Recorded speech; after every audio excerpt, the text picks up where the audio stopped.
Am I the a-hole for telling my mom to adopt instead of planning to use me as a surrogate? So the title sounds exactly the way it is. I recently turned 16, but my mom was talking to me about this starting when I was 14. A little backstory. My mom was previously in a bad relationship with my birth father, and after having 4 kids including me, she was forced to get her tubes tied. That was forever ago, and now she's married to my stepfather. My mom is all about kids, and she always talks about wanting more. So when I was 14, I was in a car with her when she brought up surrogacy. I had no idea what that meant at the time, so she explained it to me. She talked on and on about how she hopes that one of my sisters or I would give birth to a kid and give it to her one day. I didn't think much of it at the time. This has been going on for the past 2 years. Flash forward to today. I was in a car with my mom, and we were driving home from the store. We were listening to music when she turned it down and started talking about the surrogacy thing again. This time, it was slightly different. She started talking about how she wants me specifically to give birth to a baby and give it to her. She point blank asked me if I would do it despite numerous conversations that I have had with her talking about how I never want kids or to give birth. I was in total shock. I literally just turned 16 back in June. I didn't speak for a second, but I answered back and told her that I would probably need a few years to think about it, and that instead of going through all the trouble of getting a brand new baby, she should look into adopting because there's a ton of kids who needs a family. She instantly got mad at me and started talking about how she doesn't want to do that because she doesn't want to have to deal with the kids not accepting her as their mother. I told her that that wouldn't matter if she tried her best to be a good mother to them. She started yelling about how I was a jerk, and about how she had raised me to serve something back. At this time, we were in our driveway, so I got out of the car and went into my room. She hasn't said anything to me ever since it happened this morning. I am unsure whether or not I am the a-hole, so I have come to Reddit. So, am I the a-hole for telling my mom to adopt? Edit. I did not expect this to get this much attention already. Just to clarify, I am not the oldest sister. I'm actually the youngest. My older sisters are 17 and 18. And no, I have no family that I could stay with.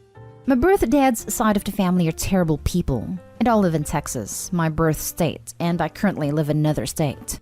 My mom's side of the family lives in Idaho. Now for the top comments. This is horror movie crap. No normal mother talks like this. Get out of this household ASAP. Edited to add. Can't believe I forgot to add this. Call CPS. OP, this is not normal. Not at all. Call CPS and leave when you turn 18. This is not normal. This in a nutshell. This mom has some kind of emotional or psychological issue. The children need to be removed from her care and placed with someone who isn't going to try to make them carry pregnancy for them. Not a-hole. And oh my god, this is so messed up. You cannot be your surrogate. You cannot be a surrogate for your first pregnancy anyways. You're way too young. Jesus Christ. Rereading this, and she doesn't even want to be a surrogate. She just wants you to literally give her a child. Get out of there, girl. She's crazy, and there's no telling what she's going to do. Exactly. Sleep with the door locked, and maybe tell a counselor. Holy crap. Get a job, get your own bank account, save up, and leave the moment you turn 18. I'd call CPS now. I second both of these. What the actual hell? Not a-hole. Asking a teenager to be a surrogate is sick. Asking your 16-year-old daughter to be a surrogate for yourself is freaking insane. And you first brought up the subject when Opie was 14. I mean, holy crap, this is terrible. Opie, please listen to what people are saying about calling CPS. Now for the next story. Am I the a-hole for making my mom look bad? My female 16 mom has this belief that she should only pay for the essentials. Food, water, shelter, the cheapest phones she could get her hands on, and just enough clothes so we don't freeze or walk around naked. And we're on our own for everything else. We also don't get an allowance. And in my neighborhood, it's nearly impossible to get a job before you're 16. When I was in 6th grade, my teacher had the system where he'd give us 1 minute after the bell rang to unpack. Once all of us were in our seats, he'd stop the timer and write the remaining time left on the board. Once it added up to an hour, we'd get a pizza party. The cost of the pizza parties was $2 for pizza and $6 for a smoothie or milkshake. I didn't have money, and my mom wouldn't give me money, so I was the only person without a smoothie or milkshake at these parties. The teacher usually felt bad for me and gave me pizza anyway. It was kinda humiliating, sitting there and watching the teacher pass out everyone's orders, and being the only person without any food or getting the leftover slice of pizza. In March, when all the schools and daycares shut down and people were desperate for a nanny, I started working 12+ hours a day, 7 days a week, and made pretty good money. I still babysat 4 days a week during the school year, and I'm working 6 days a week now, so I have a pretty good amount of money coming in. So I can do things with my class and leave when I'm 18. My sister, female 11, is going to 6th grade and will have the same teacher. So at the beginning of the year, I told her to let me know when they have pizza parties and I'll pay for it. We were staying with my grandparents when she got her schedule. And when I told her and my grandma asked what I meant and why would I pay for her pizza parties, I told her that our mom refuses to pay for anything for us that isn't deemed essential. Also, I told her about how I was the only kid in the class without a milkshake and stuck with the leftover slice of pizza if I even got any. My mom and my grandparents have been fighting since, and it's kinda my fault. So I wanted to know if I was the a-hole. Edit. I saw a lot of comments on this, so I wanted to put it in an edit. My mom can't afford to give us more than the bare minimum. She goes out to eat multiple times a week and goes on weekend trips at least once every other month. And about my dad, he died when I was 6, so he can't really help. Not the a-hole. They ask, and you explained. If your mother knew it would make her look awful, she shouldn't have done it. You didn't make your mom look bad, OP. Your mom did that all by herself. You're being a good big sister, and stay out of it if your grandparents, hopefully, put her in her place. Not the a-hole. True. OP could have easily thought, it's a growing experience I had to go through, but a totally useless and embarrassing one to have to learn as a child. Good on her for already being a better role model than her own mother. Not the a-hole. If your mother was embarrassed by her actions, then she should not have acted that way. She is ashamed of herself and is trying to defend her actions to her mother. It has nothing to do with you. This. If you can't defend an action which more than one person knows of, as Ben Franklin said, 3 can keep a secret if 2 of them are dead, then she damn well shouldn't have pulled that move. She made herself look bad. Not the a-hole. If anything, you're a goddamn saint. All you did was tell the truth and spare your sister the pain you felt. Agreed. OP, how was this your fault? Did you choose to be the only kid without food? Did you even choose to work almost full-time hours while still a teenager? Or was that something you had to do because of the choices of others? None of this is your fault. Those are just the consequences of your mother's actions coming home to roost. Not the a-hole. Next story is titled, Am I the a-hole for cutting my father's family out of my life? Background. My father passed away when I was 8 years old. My mother decided to honor his wish by staying close to his family. My grandmother assisted in raising me, and while she emotionally and physically mistreated me, I still care about her. My father had 2 brothers, Tom older and Derek younger. I used to be closer to Tom, but Derek always treated me like I was a little sister trying to get his mommy's attention. He's always been a mama's boy and tries to solve all his problems with his fists. Now for the story. I moved away in 2015 after living and taking care of my grandmother. She did not want to move to Texas, so she moved to Washington to be around Tom for a while. Derek remained in Missouri, and my mother came with me. I remained close with my grandmother. I would call her when I was walking home from work, and we would spend a lot of time talking. Our relationship was better now that we were living apart. Tom and Derek would both yell at me about talking to her, but she would get upset if I didn't call her. She would insist that I keep open talks with my uncles. I was always polite, but I never felt comfortable around them due to things that had happened in the past. Fast forward to 2020, and we lost my grandmother to the virus in Easter. Near the end, Tom called me and said I was not to call the hospital for updates, as he would text me an update. This update consisted of a group text to Derek, myself, and several cousins. When she passed, he called and said he'd update me. I waited for when the funeral would be, or if we would do like a phone call. My grandmother was United Pentecostal, highly against cremation due to thinking she'd not get raptured someday. Tom texted the group and said that he cremated her. I texted back and asked what he was thinking. He had her will in his hand. All expenses had been paid already. I had a copy of her will. He said they wouldn't let him bury her, that he had to cremate her due to the virus. I called him on this BS and pointed out that they did not say anything about having to have a cremation. He told me if I didn't shut up, I wouldn't get my inheritance, and that it will all go to him and Derek. I held my tongue. He said to text me when they were going to bury her ashes at the end of summer. I waited. I messaged him around the end of August, and he said they weren't going to do it until spring, blaming the virus again. Okay.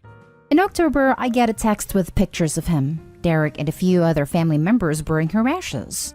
No one called or texted me that this was happening. I was very hurt. I mean, they could have at least called me on the phone and said, "Hey, we're going to bury Grandma. If you can't come, we can at least call and let you listen to the funeral." I'm just done with these toxic people in my life. But my mother's telling me I'm being an a-hole by not trying to keep in contact with them and keeping my grandmother's wishes of talking to them. I don't think I am, but am I? Now for the comments. Not a-hole. Sometimes you have to just remove yourself from a toxic situation. No one deserves to be treated like that. Not an a-hole. I don't know, but maybe you should talk to a lawyer just in case. I don't know if it's illegal, but if it's in the will she wanted to not be cremated, I think maybe you should talk to a lawyer. Also, if they wanted to withhold inheritance from you, you should talk to a lawyer. I'd try to get evidence on them for that stuff. Also, with your mom saying to hold your grandma's wishes and to talk to them, they didn't hold her wishes to not be cremated. So I don't think she should be mad at you for anything when they did something as awful as that to her. Not an a-hole. And I'm sorry you lost your grandma to COVID. Not being notified about a funeral would definitely be the end of the relationship for me. I'm sorry they did that to you. My opinion? They chose to cut contact, not you. You stayed in contact while your grandma was here, which was her wish. Not telling you about funeral plans was childish and petty. They knew what they were doing. I also don't think they can make changes to your grandma's will because they want to. Make sure you check into that and get the inheritance that's rightfully yours, if your grandma included you in her will. Not an a-hole. Threatening to withhold inheritance is enough to cut them out, in my opinion. Don't jump through the hoops that people who treat you poorly enjoy setting. Anyone who says otherwise either loves setting the hoops or is conditioned to enable such poor behavior. Not an a-hole. Controlling the flow of information to you, to which you are morally entitled to, is an act of mistreatment. It was done to me. My bio father ended himself, and no one was going to tell me. My 90-year-old grandfather demanded someone drive him to tell me a week later. I know when my grandparents die, no one will tell me. I have made my peace with it. However, like you, I realize these people add nothing to my life except their toxicity and control issues. Feel free to remove any feelings of guilt, as you have nothing for which to be guilty or ashamed. Last story. Am I the a-hole for not consoling my sister after her baby was taken by CPS? My sister, female 19, had her 2-month-old daughter taken after my sister tested positive for hardcore substances. My niece was found malnourished and had not even reached her birth weight yet, which was a little over 6 pounds. My sister and her boyfriend, male 24, also sold products to other people out of the house. My mom, female 49, went over when CPS said that they needed someone else over to watch the baby while they were waiting for the test to come back. My mom watched as the boyfriend would constantly leave the house and come back higher than the time before. My mom also found some white powder in the bag in the bathroom that she flushed, and when the boyfriend found out, he flipped and screamed at her and told her, "Do you know how much that was worth?" My mom eventually left later that night because she watched them smoke right beside the baby, and they defended it, saying that the window was open. My mom called CPS and explained everything she witnessed, but CPS basically said that until the results of the test came back, that they weren't going to do anything. They took my niece a week later. Now, usually I stick up for my sister, but this time was too far, with the fact that a defenseless child was involved, and sent her a not-so-nice text about how disappointed I was in her, and then blocked her. I've gotten a lot of angry texts and have been ghosted by another sibling because I wasn't being supportive, and in their words, she needs us more than ever right now. It's been a couple months and I don't know much about the situation at all since I blocked her. Other info that may help. My sister constantly lied about not having money, so family would send her some, in which she would promptly spend on scores. She shoplifted on a constant basis. She claimed that my niece started sleeping through the night by a week old, and when she received a little concerned backlash, she claimed that her doctor said it was fine. My mom mentioned that the baby was extremely sleepy and that she spent most of the time in the crib sleeping. CPS did test the baby for substances too. However, we don't know the outcome of that. My sister told my mom she had just recently tried certain stuffs, and that is why she won't come back clean, but didn't like it, so she wasn't actually doing anything at the time. My mom said that my sister was on substances the entire time she was there, and couldn't walk straight, which scared my mom, especially when she was holding the baby. Explanation on why maybe the a-hole here because my siblings are very upset with me, and that I could have been more supportive considering she just lost her child, and she needs some support to get clean herself so she gets her daughter back. Not the a-hole. Honestly, I'd have called CPS myself. Apparently, people who were going over to buy from them were actually making reports, because even they were concerned for the baby. They had a ton of reports by the time they actually decided to take any action on it. Not the a-hole. Addicts are often manipulative, and anyone close to them will get played. Keep your distance until she's clean and legitimately making amends. I definitely plan to. Thank you. Screw that. Not the a-hole. I can't say what I'd do to any family member that did that to a baby because I'd be banned from Reddit. Your sister is a vile human being. Exactly how I felt. Couldn't imagine she did what she did and was livid. However, my family has a rather awful history. I and all 6 of my siblings were in foster care at some point in our lives. So if that explains my family's dynamics a bit, I hope so.